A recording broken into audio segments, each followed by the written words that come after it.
After preparing the skin by shaving after a hot shower and applying a tiny amount of pure vitamin E oil, we prepare Diana for her makeup. We prepare Diana by taping.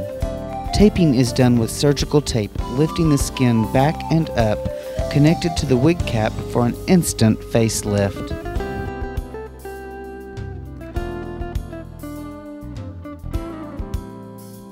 I use 3 colors of foundations, the darkest color at the neck, and gradually get a little lighter as I move up the face, applying a generous amount of cream foundation, making sure I cover the entire face, lips and eye sockets as well.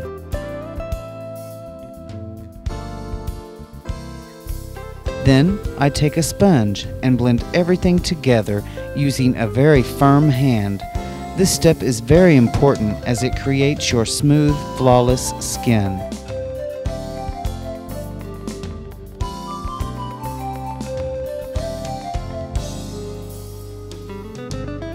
Using a powder puff, not a brush, I dip into a loose powder and very firmly press the powder in over the entire face.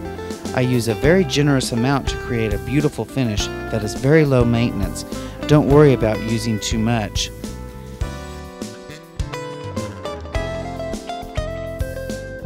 Remember to press powder into all areas of the face.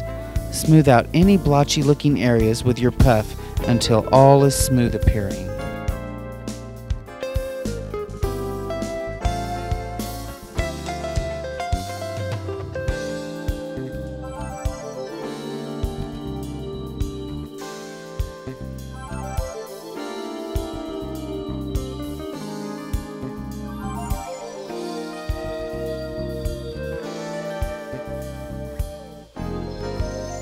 Firmly pat into the neck area.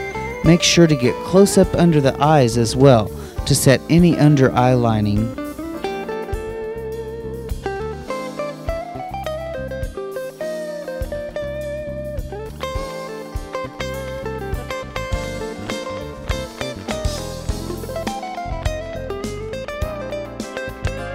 Then take a large soft brush and lightly use downward strokes to remove any excess powder that the foundation does not want to hold. This will complete the look of your skin and you may start to bring out the best in your features.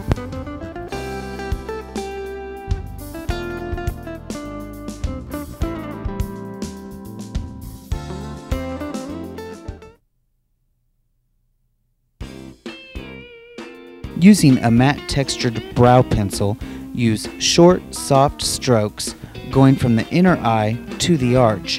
The arch will be above the iris of the eye. From the arch, move out with short strokes and follow the brow bone down. Create an imaginary line from the outer corner of the eye, following the sweep up to the tail of the brow. Move on to your other brow at once so you can get the brows even. This frames the top of the eye socket and changes your bone structure, making it appear more feminine already.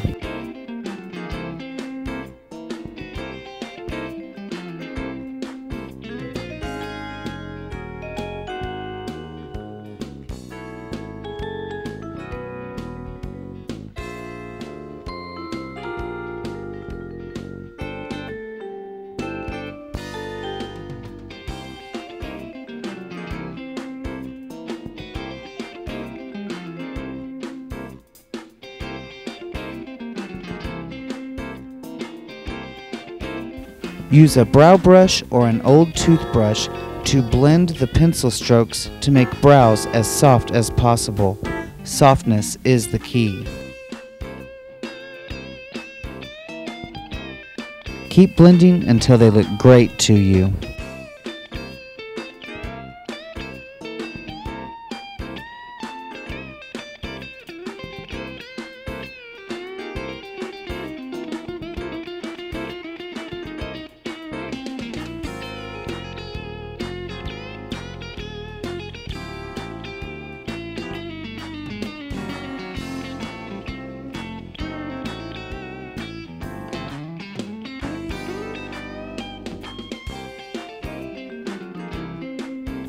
My eyeshadow technique uses a combination of eyeshadow colors all in the same color category: a dark, a light, and a medium.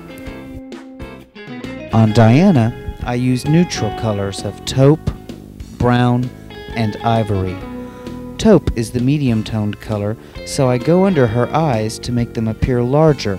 This will act as a soft, natural under eyeliner or soften the eyeliner that is applied later.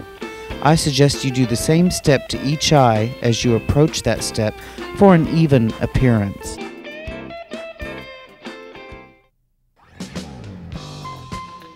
I follow an imaginary line I created doing the brows from the outer corner of the eye toward the tail of the brows, stopping approximately 3/4 of the way there. This is the crease of the eye, moving some shadow to the lower part of the brow bone, thus elongating her eyes and making them appear larger and wider.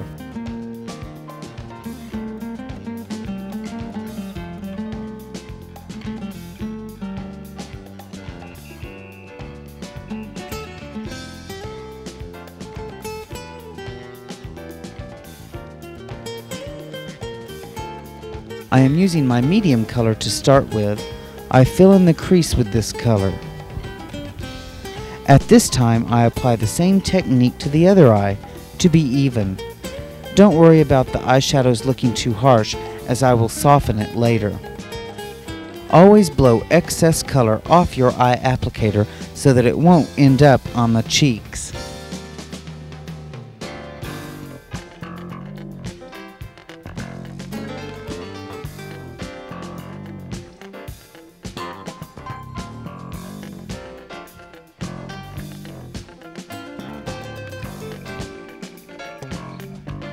I use my lightest eyeshadow to highlight and soften the brow bone by placing it under the brow.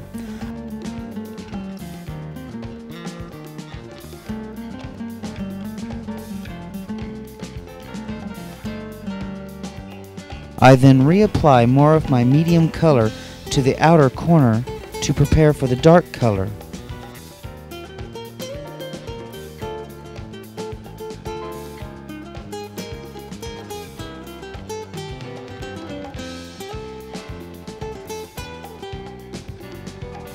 I am placing my darkest color on the outer corner of the eye using a folded tissue so no color will fall onto the cheeks.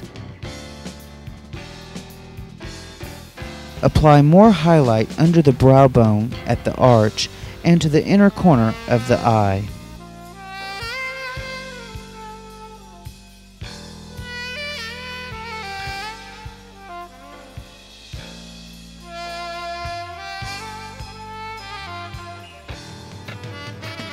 You can see how harsh the eyeshadows look prior to blending. Using the arch of the eyebrow as our point of destination, blend with your blush brush up and out. Do not worry about removing too much color. Use short, rounded, light strokes.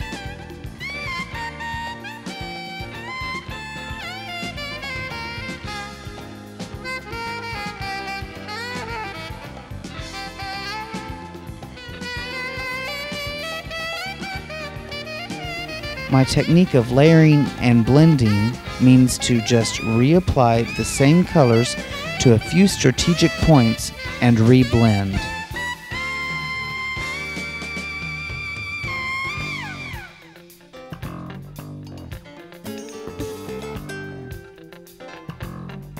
Take a bare sponge and lightly tap any eyeshadow color away from under the eyes.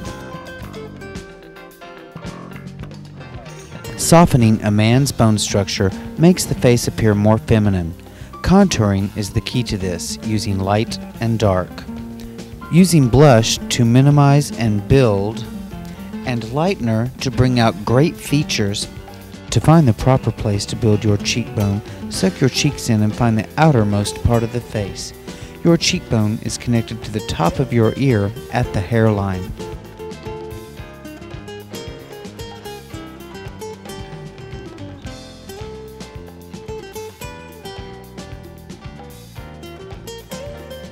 Lightly dust with a blush and use upward strokes. Not too much color, however. We will come back to do that.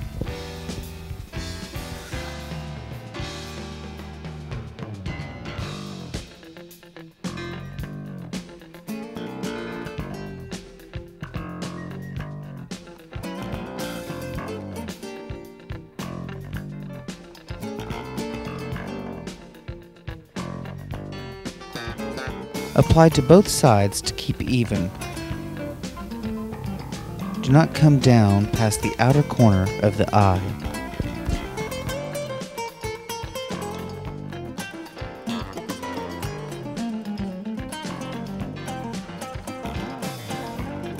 A strong chin can be softened with a simple application of blush. The entire jawbone can be softened as well.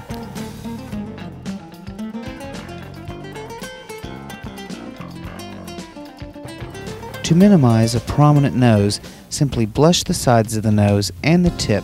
Remember to be light-handed when contouring. Not enough is better than too much.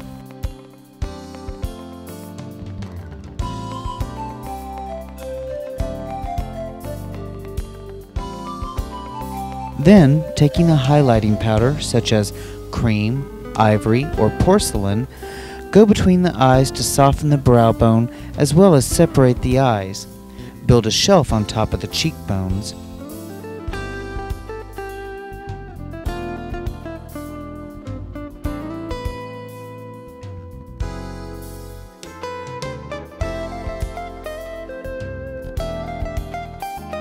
Take a soft brush and blend, blend, and blend some more. Blend that highlighter until it is soft, thus lifting the cheeks more naturally.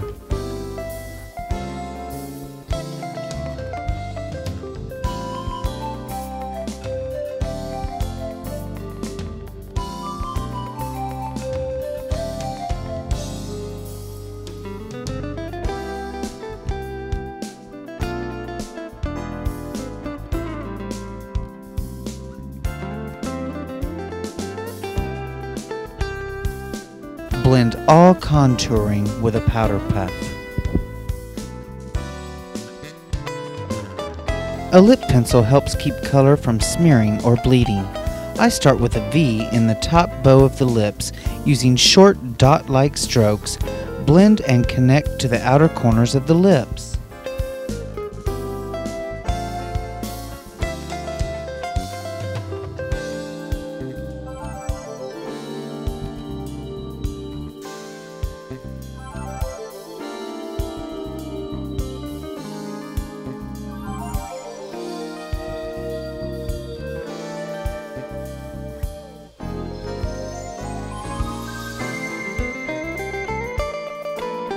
Start on the outside corner of the bottom lip and connect the dots to the center.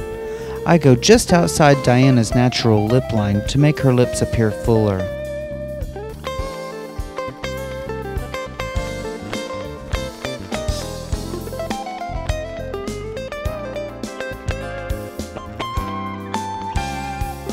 Then use a lip brush for great control. Use a generous amount of lip color on your brush to fill in the lines.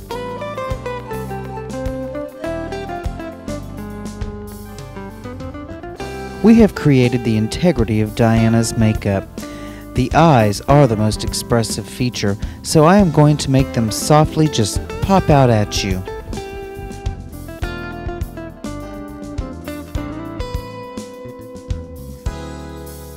For eyelashes, I squirt an inch of glue on a piece of paper and dip the pre-cut lash into the glue.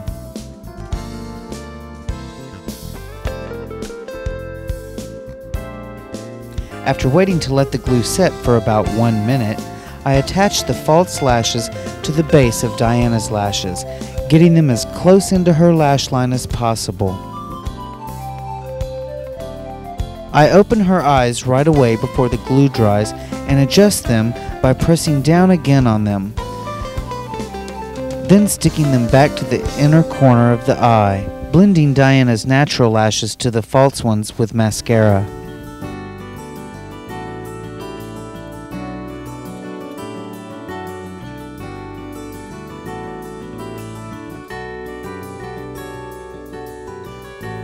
I suggest to do your own mascara, you lean into the mirror and tilt your head back and successfully open up your eyes with mascara. But take your time and be very careful. Mascara can be very messy.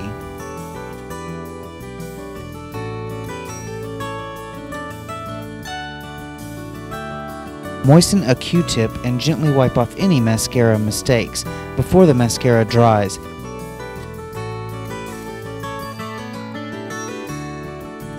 A small amount of liner is added to the outside corners of Diana's eyes.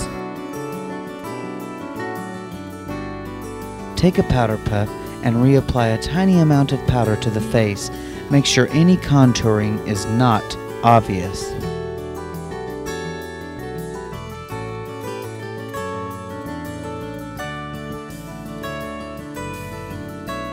After putting on a wig, you may want to touch up when you can see your entire look, or from day to evening. Simply increase your colors. Lips are made more intense. Eyeliner is added to the top of the eye.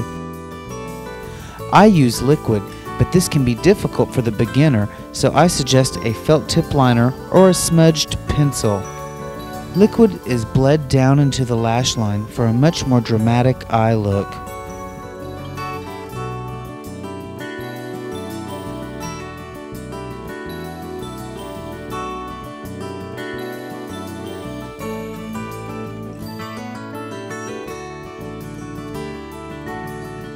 Blush is added and softened.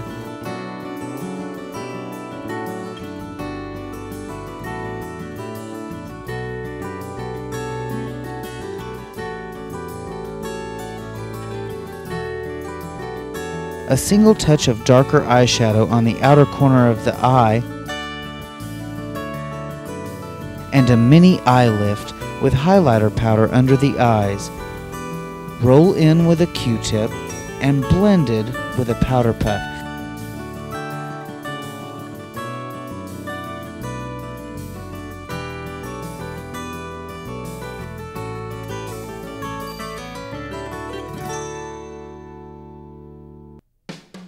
Now Diana is ready for a day in the office or an elegant dinner or a night on the town.